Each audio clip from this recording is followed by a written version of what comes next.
Hello everyone, आपका स्वागत है हमारे इस चैनल पर। आज की वीडियो में मैं आपको बताऊंगी कि कंसाइनमेंट क्या होता है।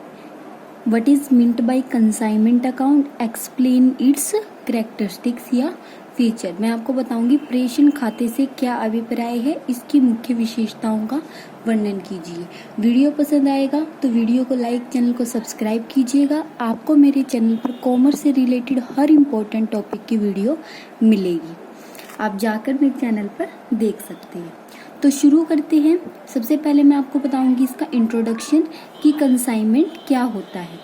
वर्तमान युग प्रतिस्पर्धा का युग है। प्रत्येक उत्पादक अथवा व्यापारी विद्यमान प्रतिस्पर्धा का सामना करने के लिए उत्पाद का नवीन बाजारों में विक्रय करके अधिक से अधिक लाभ प्राप्त करना चाहता है।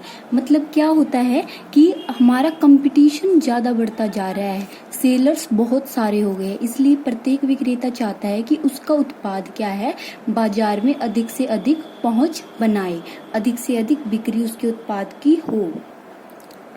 परंतु प्रत्येक उत्पादक के लिए विभिन्न स्थानों पर जाकर उत्पाद का विक्रय करना संभव नहीं है तथा उसे विभिन्न स्थानों पर प्रचलित रीति रिवाजों तथा परिस्थितियों का ज्ञान भी नहीं होता। देखो, जैसे उत्पादन करने वाला एक होता है तो उसका मतलब इतना ही पॉसिबल नहीं है ना कि वो सभी जगह जाकर अपना उत्पाद बेच सके। जैसे कोई दिल्ली में अपना प्रोडक्शन कर रहा है, वो अपना उसका उत्पाद तो सभी जगह बिकेगा, लेकिन वो है सभी जगह जा नहीं सकता। जैसे मुंबई में भी बिकेगा, अहमदाबाद में भी बिकेगा, हरियाणा में भी बिकेगा, उसका उत्पाद सभी जगह बिकेगा, लेकिन वो सबके पास जाकर अपना उत्पाद नहीं बेच सकता। इसलिए वो क्या करता है, तथा उसे विभिन्न स्थानों, सभी के क्या होता है, रीति रिवाज अलग अलग होते हैं। कहीं पर कोई प्रोडक्ट यूज करता है, कहीं कुछ प्रोडक्ट यूज किया जाता है। रीति रिवाज तथा परिस्थितियों का ज्ञान भी नहीं होता। ऐसी स्थितियों में अपने लाभ प्राप्ति उद्देश्य की पूर्ति के लिए उसे स्थानीय एजेंटों की आवश्यकता होती है। इसलिए उसे क्या होता है, अपना उत्पाद बेचने के लिए कुछ एजेंटों की आवश्यकता होती है। वो क्या करता है, एजेंटों की नियुक्ति करता है कि वो उसके उत्पाद बेचे, ताकि वह इन एजेंटों के माध्यम से विभिन्न स्थानों पर अपने उत्पाद का विक्रय सरलता से कर सके। उत्पाद के विक्रय के माध्यम के रूप में प्रयोग किए जाने वाले एजेंटों को क्या कहा जाता है, कंसाइनी। जो वो एजेंट होते हैं उन्हें क्या कहा जाता है, कंसाइनी। इंग्लिश में आप मीनिंग याद कीजिएगा, बहुत इजी पड़ेगा आपको, वरना तो प्रेषक प्रेषणी में ही आप कंफ्यूज हो जाओगे। ठीक है, तो क्या है, जो वो एजेंट होती है वो क्या होती है, कंसाइनी। तथा वह व्यापार जो प्रेषणी के माध्यम से उत्पाद का विक्रय करता है उसे क्या कहते हैं, कंसाइनर कहा जाता है। मतलब आपको क्या लिखना है इसके इंट्रोडक्शन में कि आज का युग जो है वो प्रतिस्पर्धा का युग है। हर एक विक्रेता या उत्पादक अपने उत्पाद की बिक्री बढ़ाना चाहता है, लेकिन वो अपने उत्पाद को बेचने के लिए जगह जगह पर नहीं जा सकता, क्योंकि सभी जगह के रीति रिवाज तथा परिस्थितियां अलग अलग होती है। इसलिए वो क्या करता है, कुछ एजेंटों की नियुक्ति करता है जो उसके उत्पादों को बेचते हैं। उन एजेंटों को हम क्या कहते हैं, कंसाइनी।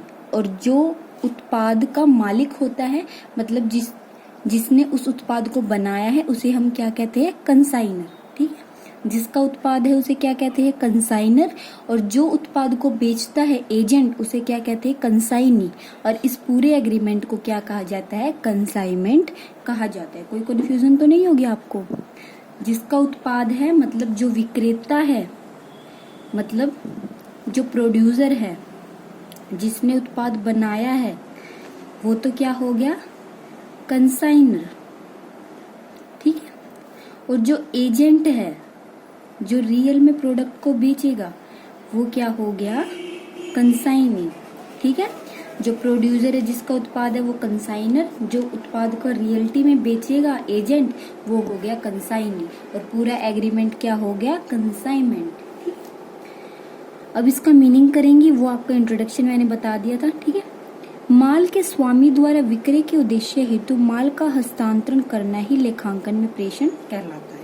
मतलब क्या होता है, जब हम अपने माल का हस्तांतरण मतलब ट्रांसफर किसी अन्य व्यक्ति को कर देते हैं, अपने माल का हस्तांतरण जब हम अन्य व्यक्ति को कर देते हैं, उसी को हम क्या कहते हैं, कंसाइनमेंट कहते हैं।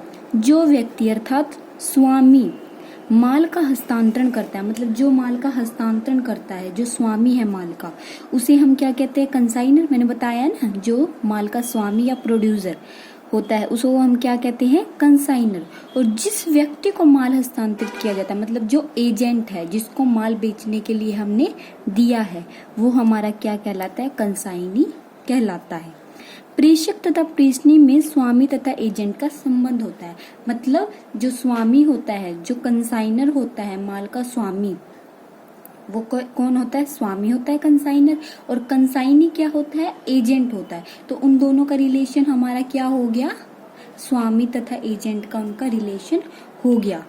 कंसाइनी स्वामी के एजेंट के रूप में कार्य करता है। प्रेषक प्रेषणी को उसके द्वारा बेचे गए माल के बदले में एक निश्चित दर से कमीशन मिलता है। जो एजेंट होता है, जो कंसाइनी होता है, जो माल को बेचता है, उसको क्या होता है, कुछ न कुछ कमीशन दी जाती है उसका माल बेचने की तरफ से।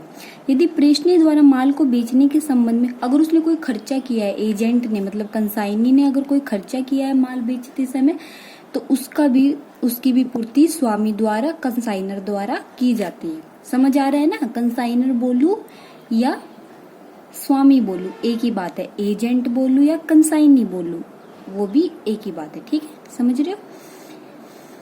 तो उस राशि का भुगतान प्रेषक प्रेषणी को करता है। प्रेषक के अंतर्गत केवल बिक्री के लिए उसको माल का हस्तांतरण किया जाता है, लेकिन स्वामित्व फिर भी स्वामी के पास ही माल का होता है, ठीक है। जितना जोखिम होता है वो भी स्वामी का ही होता है। तो आपको ये मीनिंग समझ आया? अगर मीनिंग समझ ना आया हो या कोई पॉइंट में डाउट हो तो आप मुझे कमेंट बॉक्स में कमेंट कर सकते हैं। वीडियो जल्दी से लाइक कीजिए, चैनल को सब्सक्राइब कीजिएगा। जल्दी से देखिए मेरे चैनल पे, आपको सारे इंपॉर्टेंट टॉपिक की वीडियो मिलेगी, चाहे वो फाइनेंशियल अकाउंटिंग हो, कंपनी लॉ हो, बिजनेस लॉ हो या मैक्रो इकोनॉमिक्स, माइक्रो इकोनॉमिक्स, ठीक है। तो शुरू करते हैं अब इसके फीचर्स या कैरेक्टरिस्टिक्स। आपको ज़्यादा बड़ा मीनिंग नहीं लिखना होता, आपको सिर्फ इम्पोर्टेंट पॉइंट्स ही मीनिंग में लिखने होते हैं, तभी एग्जामिनर आपको मार्क्स देगा, ठीक। तो भी करते हैं इसके कैरेक्टरिस्टिक्स और कंसाइनमेंट अकाउंट। रिलेशनशिप मैंने बताया ना, उनका रिलेशन कैसा होता है, स्वामी और एजेंट का रिलेशन होता है। संबंध, प्रेषण प्रबंध के अंतर्गत प्रेषक व प्रेषणी के मध्य स्वामी और एजेंट का संबंध होता है। मतलब कंसाइनर और कंसाइनी के बीच कैसा संबंध होता है, स्वामी और एजेंट का संबंध होता है, क्योंकि प्रेषणी माल का स्वामी नहीं होता तथा वह तब तक किसी प्रकार का देनदार नहीं होता जब तक वह संपूर्ण या आंशिक माल का विक्रय नहीं करता। मतलब क्या होता है, स्वामी तो वो ही रहता है जिसका माल है, वो सिर्फ माल बेचने के लिए, ताकि उसका माल बिक जाए, इसलिए अपने माल का ट्रांसफर एजेंट को करता है। तो उनके बीच क्या सा रिलेशन होता है, स्वामी और एजेंट का, ठीक है। उसके बाद है पोसेशन एंड ओनरशिप, अधिकार व स्वामित्व। प्रेषण के अंतर्गत प्रेषणी को केवल माल के विक्रय का अधिकार होता है, उसे माल के स्वामित्व का हस्तांतरण नहीं होता। मतलब क्या होता है, जो माल का स्वामित्व होता है, जो माल का अधिकार होता है, वो तो सिर्फ उसके स्वामी को ही रहता है, मतलब प्रोड्यूसर के पास ही रहता है, कंसाइनर के पास ही रहता है। सिर्फ वो क्या करता है, माल को बेचने का अधिकार किसको दे देता है, एजेंट को, कंसाइनी को दे देता है। लेकिन उसका रियल स्वामित्व, रियल ओनरशिप किसके पास होती है, उसके स्वामी के पास ही होती है। उसके बाद है हानि का उत्तरदायित्व। जब क्या होता है, अधिकार, ये स्वामित्व स्वामी के पास होता है, कंसाइनर के पास होता है, तो अगर कोई हानि होगी तो उसका उत्तरदायित्व भी कौन होगा, कंसाइनर ही होगा। यदि प्रेषक पर भेजा गया माल रास्ते में नष्ट हो जाता तो ऐसी हानि के लिए कौन उत्तरदायी होगा, कंसाइनर ही उत्तरदायी होगा, स्वामी ही उत्तरदायी होगा। परंतु यदि प्रेषणी माल को उचित देखभाल का आश्वासन देता है तथा अगर उसकी लापरवाही की वजह से, मतलब एजेंट या कंसाइनी की लापरवाही की वजह से माल नष्ट हुआ है, तो उसकी पेमेंट कंसाइनी को ही करनी पड़ेगी, ठीक है। व्यय का पुनः प्राप्ति, यदि प्रेषणी माल के विक्रय के लिए कुछ अतिरिक्त व्यय करता, अगर कुछ न कुछ खर्चे किए हैं कंसाइनी ने, एजेंट ने, तो उसका भुगतान भी कंसाइनर को करना पड़ता है। उसके बाद है हमारा 5th पॉइंट, कमीशन का भुगतान। जो माल वो बेचेगा कंसाइनी, उस पर उसे कुछ न कुछ कमीशन दिया जाएगा कंसाइनर द्वारा। उसके बाद है ट्रांसफर ऑफ अनसोल्ड गुड, जितना माल बिका है वो तो बिक गया, और जो माल बच गया वो भी स्वामी को उसे वापस देना पड़ता है। उसके बाद 7th point, right of profit and loss. प्रेषण प्रबंध के अंतर्गत प्रेषण पर भेजे गए माल के विक्रय पर लाभ हानि का अधिकारी प्रेषक होता है। प्रेषण पर भेजे गए माल के विक्रय में यदि कोई बैड डेट्स होती है तो इसके लिए केवल प्रेषक ही उत्तरदायी, मतलब अगर प्रॉफिट हो या लॉस हो उसका उत्तरदायित्व तो किसके पास ही होता है, स्वामी के पास ही होता है, मतलब कंसाइनर के पास ही होता है। उसके बाद difference between consignment and a goods send on sale of a return basis. प्रेषण पर भेजे गए माल तथा विक्रय अथवा वापसी के आधार पर भेजे गए माल में अंतर होता है, क्योंकि प्रेषण पर भेजे गए माल की दशा में माल का प्राप्तकर्ता उत्पादक का एजेंट होता है, परंतु विक्रय अथवा वापसी के आधार पर भेजे गए माल की दशा में माल का प्राप्तकर्ता एक वैकल्पिक क्रेता होता है। मतलब एक तो हम पूरी तरह से सेल कर दे, जैसे प्रोड्यूसर है, प्रोड्यूसर ने ही माल सेल कर दिया तो वो हो गया हमारी सेल। और अगर हमने सिर्फ मतलब माल हमारा है लेकिन हमने बेचने के लिए किसी और को दिया है तो वो हमारा क्या हो गया, कंसाइनमेंट। मतलब कंसाइनमेंट और सेल में डिफरेंस होता है। ये डिफरेंस मैं आपको पूरा एक्सप्लेन करूंगी अभी नेक्स्ट वीडियो में।